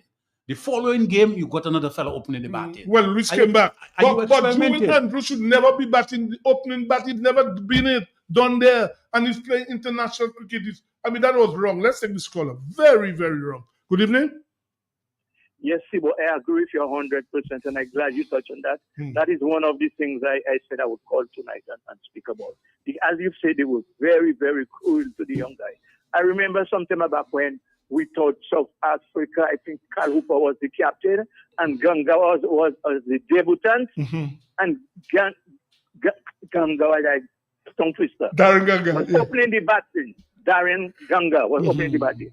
And boycott him, and you are sending a kid to do a big man job. You have Lara there, you have Hooper, you have one of them that could open the batting. Similarly with Joel Andrew. Shea Hope started as an opener. You have Mr. Failure there, Hetmeyer. Send him to open. A customer failing, if he fail. Send him to open or chase or somebody. And when I saw that, after that, I stopped watching the game. No, but there should be an investigation into that. Because why? Last year, December, Justin Graves opened the batting for the Leeward Island. He made 3 centuries batting open. How the hell do you take a young boy who has never batted open, just started international, and you put him to bat open against high-class bowling? And I mean, if you check the statistics, Shea Hope has scored most of his centuries batting opening limited over cricket. That is a fact. Most of his ODI 100 have been scored batting open for West Indies. All of a sudden, he doesn't want to bat open. So I don't understand. Yeah, Sibo, you made a very good observation. Is the guy still on the line? Go ahead. He's still there. Go ahead. On another note, is it that the Bajans have greater leadership skill than all the other people in the Caribbean? Well, I wouldn't say that. The red ball captain is a Bajan. Yes. The white ball captain is a Bajan. Correct. The women's captain is a Bajan. Yes, that's true. Before that, it was a Bajan Brathwaite. Yes. Before Brathwaite, it was a Bajan holder. Yes. So what happened was, it seems as though the Bajan has a great leadership skill, but it is not working for us. It is not working for us at all. Yeah, it's really, you're right. You're very right. What you're saying there. Yeah. Thank you. All right. Yeah, you okay? Yeah, I was saying, Sibo, momentum is very important in sports. We lost the first ODI. In the second ODI, I love the observation you made about Root when he was 16. Plum LBW, and he was not given out. Yeah. But West Indies scored 308 runs with 14 balls to spare. When you see how certain people got out, well, Hetmeyer days are over. You saw Ford and Chase, how they got out. Moti gave a guy 314 and over. The following over, he hit the ball up. Easy catch. Then you take Alzari Joseph. In 1 over, he hit a 6, a 4. The football is clean ball. And we scored 308 with 14 balls to spare. So if we had batted for the full inning with the additional 14 balls, we could have won that game quite easily. Well, it's a cardinal sin not to bat out your overs. They always say, if you're playing a 50 over, you should try and bat out the 50 overs. That you always, in fact, when we scored 300, I can call his name, Jonathan Vidal. He met me, tell me, good score. I said, no, that score is not enough. I told him that. I told him, no, we're not going to win. If you had batted all the balls, I think we would have won that game. Because we needed at least an extra 30 euros. But you see, our bowling on good pitches, we're not going to get people out. We're not going to stop people from scoring runs. Our bowling are going to take us. For us to win matches, we have to score at least 350, 375. But England struggled to get the free weight, 312 for 7. Yeah, but what I'm saying... So if we had batted for that additional 14 balls, we would have gotten maybe another 20, 30 runs. And how guys go out so carelessly. Guys were not concentrating and they gave away the wicket. Yes, our bowling is not up to mark. Alzari seems to be the only man. Ford bowls a lot of loose balls. In fact, he went for 88 in one match, another 70 on in one. Too many runs. He's going for too many runs. But the classic is in the third ODI, Moti got 63 and Joseph got 41. In the second ODI, when we have to build up the momentum and they have to stay around, you hit a man 3-4s. What's the hustle about? You take your time and you play proper shots. You give a man a 6, a 4, the next ball you're out bowled. What is really happening? You don't want to win the game. We're still trying to get in touch with the president of the Cricket Association. So let's see what's happening with the T20. Well, they talk tomorrow afternoon. What about Puran? Why Puran? Well, we hear that Puran has to be rested. He said he's been playing. No, he has to be rested, because he's playing, making his money all over the place. But one is for West Indies, he wants to be rested. Can you imagine that? I mean, this guy is really at something else. He has to be rested because he's been playing on the circuit, making his money. Good evening. Next caller. Good evening. Yes, Tivo. Yes. Good evening. What's happening? What's up, man? I agree that this one is just destroy the young man. Putting him open was a big mistake. And also, I want to find out who the box stops with. Is it the captain or the coach? Because the coach is really, but the captain is the man who really supposed to set his batting order. I mean, but I would think they would discuss it in a situation like that. I would expect it to be discussed between the coach and the captain about that decision. But see, what I understand is even when they told us drop off man, I just feel well he wasn't listening to what Sammy was telling him. And it was all that kind of foolishness about man putting the young man open. To my mind, there's an error. And even when they call us batted, I mean, as a reader for 4, he's a 6. You have Chai open for you. You have 3 overs to go. My God. You're swinging. I mean, look at all the road batted. He stayed there, fellas, and so on. Even down to the captain, Chai at the latter end. The other next man is let the other man out, but you sit there and bat and bat and bat. Actually, get some more runs. As well as this was irresponsible. At the same time, I watching it. I don't want to go for course, but I watching it 2020. Is it that poor run now? Not playing for West Indies again. Well, he asked. This was an official thing. When the team was announced from the board, that it was said that Puran asked for to be rested because he has been on the circuit playing. He played the IPL for 2 months. Before that, he was in the ILT20. He was in the SAT20 as well. So he's all over the place playing for all franchise teams. But when it's for West Indies, he wants to be rested. But the World Cup next year, I'm sure he wouldn't want to be rested. But if his team had qualified for the next round of the IPL, would he have asked to be rested from the IPL? Exactly. When I watch you, yeah, go ahead. When I watch you, yeah, all men making big. I mean, you just like you have a fowl. You grow a fowl. It makes chickens. Now, when you get a chicken, you can eat it one. I mean, that's the way it is. We West Indians bring this together. I mean, I agree for man to make his money, but man, look at how we're under pressure already. We're only the top batsman in the world. This West Indies board can't agree with foolishness and so on, and bringing back Ed Meyer and Russell and those foolishness. What Russell and Charles Shepherd. Well, it's like a club. It's like a club. Yeah. Nonsense. In fact, go ahead. Yeah, go ahead. Look at Sammy and them. Sammy. That's nonsense. You can't be having those. Russell. I come there. Even that young boy is better than this. He's got more runs into him. He played. He's got before, and he goes hold his hands up in the air. That's outside, man. Russell, let's take us outside. Bring the fellas who can sit down and score some runs. I mean, we'll always lose with the stupidness you're doing there, man. I mean, it's really hurting your heart to see.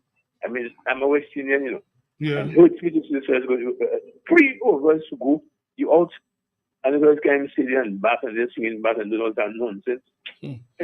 Yeah, let me just read this section. Following an extended stint in the Indian Premier League, Nicholas Puran has to be rested for both series, right? So he played in the Indian Premier League, but for West Indies, he wants to be rested. You're the connoisseur in cricket. What do you think about Shama Joseph?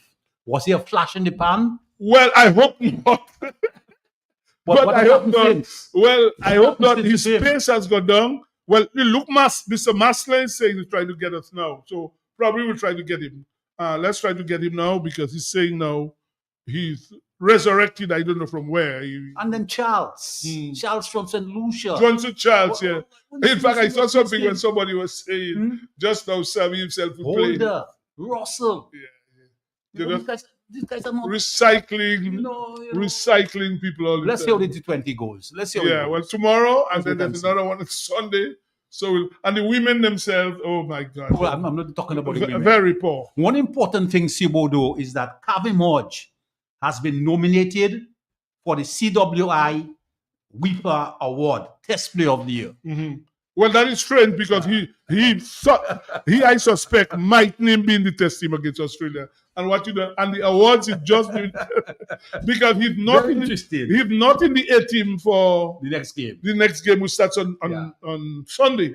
So that is a signal that so he's not in the team. He didn't do well. He didn't get off the mark in the first inning and only made 38 in the second inning. Afanas himself made 40 odd. But the guy is not getting runs. I mean, this is really troubling. But I've always said that these two guys need okay, guys, I think we have Mr. and psychological I think we have Mr. Master now. Good night, sir. Are you on Mr. Master? Yes, people. Good evening. Well, we were worried. We thought you were somewhere. You went AWOL because we tried to get. Well, yeah, because when I see I miss calls like guys like you, I must return the call. So I said, something is going on. Yes, because we need to have you because first of all, we just had the Mr. Johnson, and I'm a bit worried that the cricket season, your main cricket season, could only last 1 month. Can you explain that, sir? The main cricket season could last only 1 month. 1 month, yeah, because it just finished and it finished last weekend.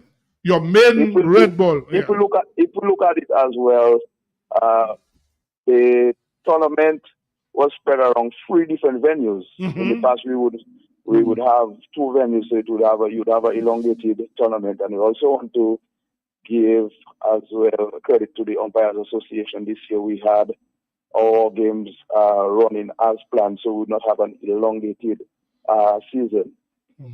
So that is one of the positives. I would say that's why we could be able to condense it in a month. Had we had a situation where we had 1 or just 2 venues, if you would well imagine that it would go much further. So maybe that is the way we should look at it, as opposed to looking at the duration of the season. Yeah, but do you think that's enough cricket?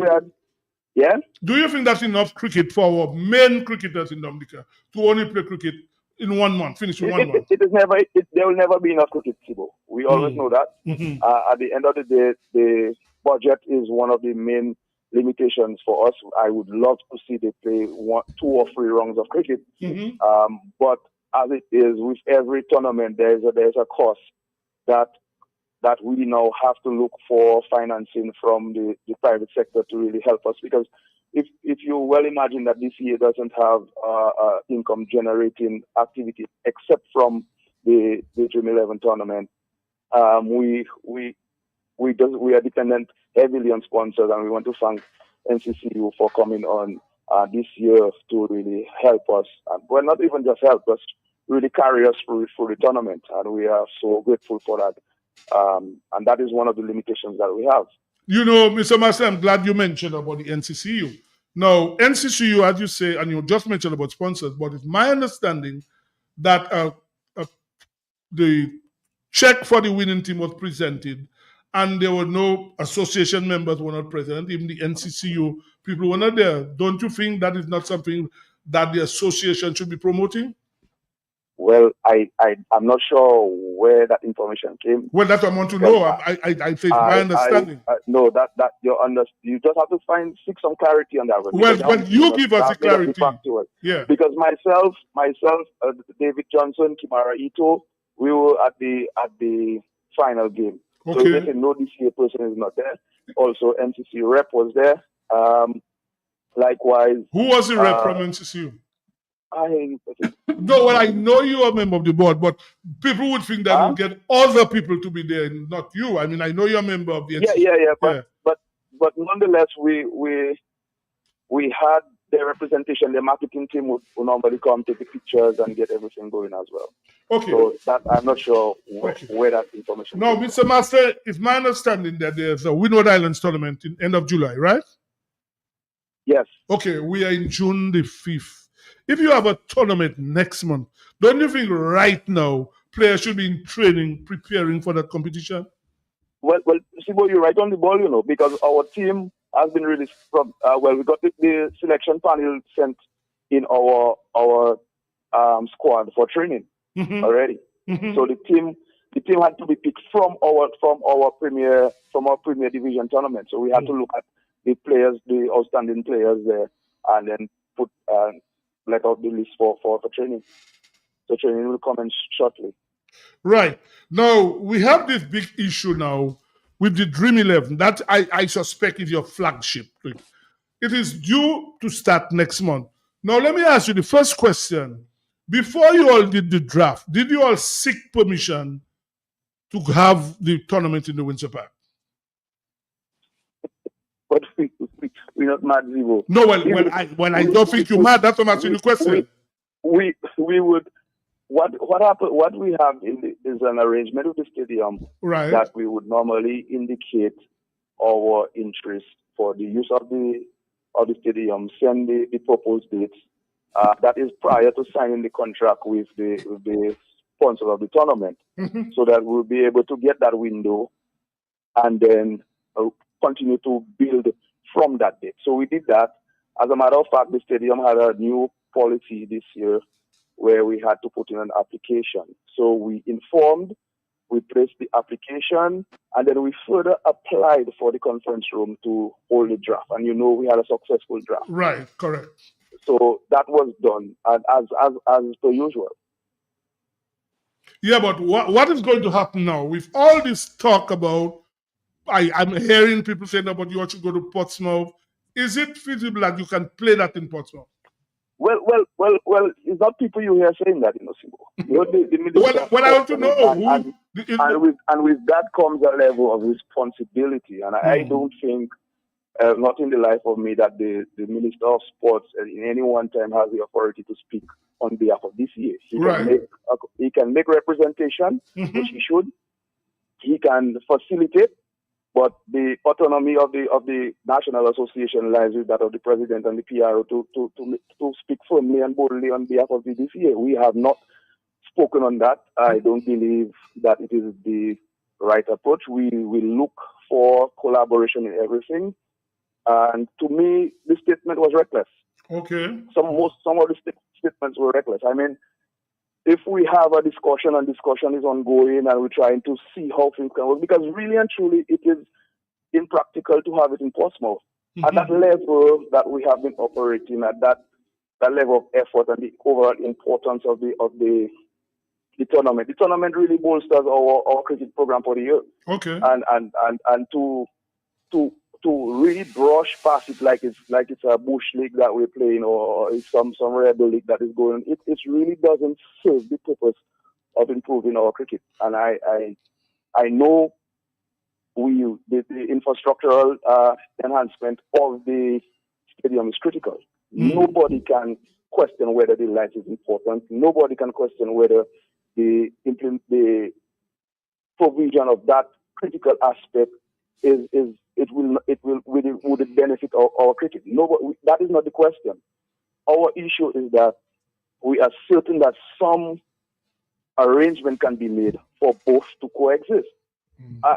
At one point, we have to understand, yes, there is the need for the Dream 11 project to be in the National Stadium. We have one, the issue of the control environment. The two, the use of the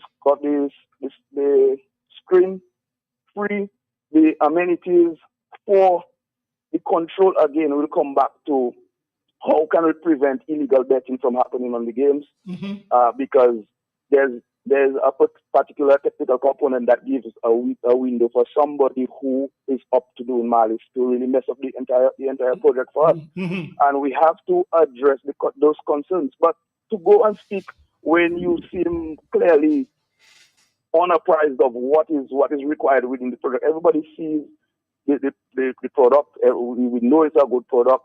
They agree that we are doing well on the product, but you don't know the nitty-gritty of the project. I mean, it would just be fair and responsible, especially in the position that you hold as the Minister of Sports, to engage the organization and get more information before they make those statements. But my problem is that it's a question of planning, and nobody, as you said, can question that we need the lights. Dominica needs the lights like 10 years ago. We need the lights in the Windsor Park. But it's a question of planning. If my thing is that if you tell the Cricket Association, you will be able to have the dream, you have the draft, to come now and say, well, we're going to do the lights. I mean, you must have known when you're going to do the lights, and that to me is a problem. What happens then now if you cannot have the Dream 11? How does that affect you going down the road? Yeah, but how does it affect us? It affects us mentally all now, because we have that contractual arrangement. We have uniforms being produced. We have players who have already abandoned income earning activities to join the draft and opted to come into our Dream 11 setup. They have forward income otherwise to be there. And then we have to tell them that we cannot play the tournament. I mean, to be honest, I would like to see cricket in Portsmouth, but there is not that supporting infrastructure for that. And even if we have to go there to keep it going, we're going to operate at a loss. So unless somebody is willing and able to pump the resources that is required to ensure that one, the CA gains profit to generate, to pay what is its over its operational requirement, well, somebody have to explain that. But did you meet with the contractor himself? Did you meet with the contractor himself? The contractor, we had a discussion. Mm-hmm. Yes. Mm-hmm. We had an informal discussion as well. Okay. And I believe it's about scheduling. Okay. To be honest. And if there is that appetite from the powers that be to understand that the Dream 11 tournament is a critical component for the Cricket Association, then I am certain that in the operations, I mean, I am a trained project manager too, yeah? Mm-hmm. So I would know how you can go around and ensure those two things happen. Okay. There will be, of course, there will be areas that you have to take into consideration, safety and how they can tier or organize their schedule to ensure that work can go on in a certain way while the cricket is going on. It has to be a level discussion with the bias towards having the tournament at the venue. And as we were convinced that much, and I can say that boldly, we were convinced that much that we had to take it up to the highest office of the land. We had to decide as the host board, because of the importance and the critical nature of that decision, that forgot somewhere that Dream 11 is important to us, that we had to seek an audience with the Prime Minister. So when will you be having that audience? When will you be meeting with the Prime Minister? He gave us he gave us on Tuesday next week, that we could have a meeting, and we are hoping for a fruitful outcome. So you spoke. By the way, did you have a casual discussion with him already? Have you had a casual discussion, or you have met formally with him yet, right? Well, we met yesterday. Well, quickly he was trying to leave state, and he indicated that he was trying to leave state. He was pressed for time, but he did have a discussion with me. Oh, he had a discussion, but you don't want to disclose what you all discussed. Excuse me? You do not want to disclose what you all discussed. But I'm just saying what we discussed was the meeting. Okay. He was leaving his office, and then I said, "Sir, I came to have a discussion with you on that."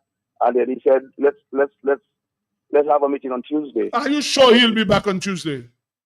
Well, let's say if it's not Tuesday, then it is Wednesday, and if it's not Wednesday, it's Thursday, and every day when he's unable to see me, I'll be up there, because I am convinced, right? Mm-hmm. This thing is too important for the future of the cricket fraternity in Dominica to just sit back and not push as much as I can until they tell me, well, there's nothing that can be done, and then we decide, or they tell me that the only thing they can do is to support or give us a subvention to run cricket for the entire year. I'll be asking for the project. By the way, do you all get a subvention from the government? No, none at all. Excuse me? You don't get any subvention from the government, right, for cricket? No. No.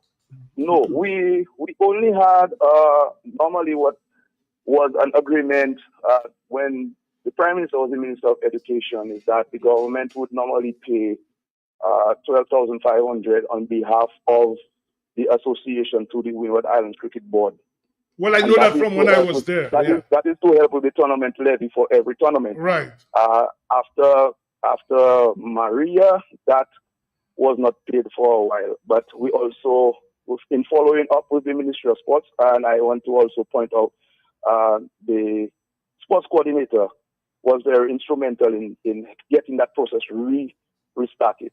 So hopefully for this year we should get that done. Mm-hmm. I had discussions with the permanent secretary in the Ministry of Sports, and it was with the Boards Club that we had to follow up to see if that 12,000 US is paid on time. Okay, well, quickly, because we have to come. We have come to the end of the program, but it's a bit worrying.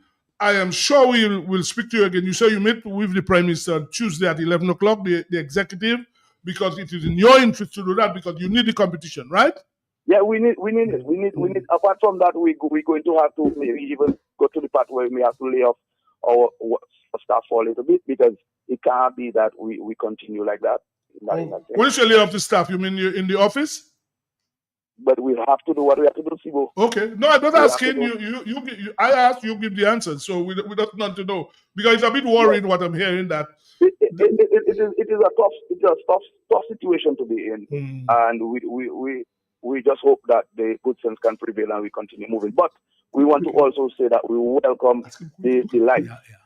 Right? It's not. I don't want anybody to gaslight us to thinking, okay, you all want the light and you all have to make a sacrifice and lose everything for the light. No, we're just asking that allow us to play while the light is going up. Okay. Yeah. Mr. Masler, time is of essence here, and we trust that next Thursday you'll be able to give us an update. But currently, you are the president of the Dominican Cricket Association. You're president of Windward Islands. You're also a member of the West Indies Cricket Board. For the first time in history, we've got two Dominicans on the premier West Indies team over an extended period of time. Recently, they have not been performing. What help is being considered to give those two players, be it technical, be it psychological, so that they can improve their cricket again?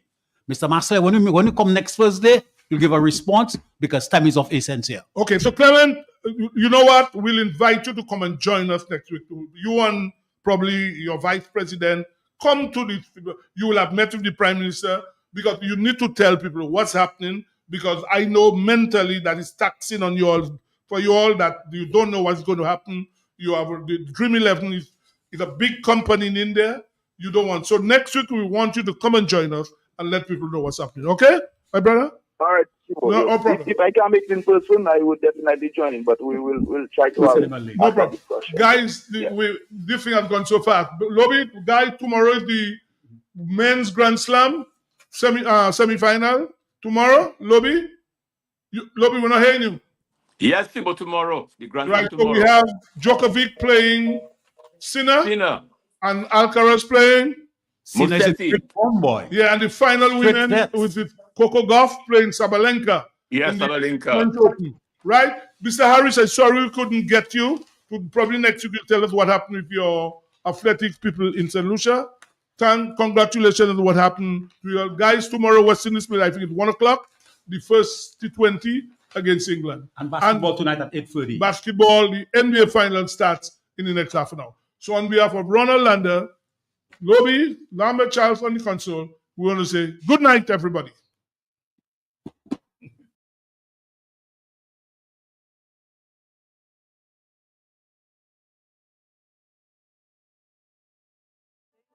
Call Porter's Place Guest House. Leaving the office late and need somewhere close to town?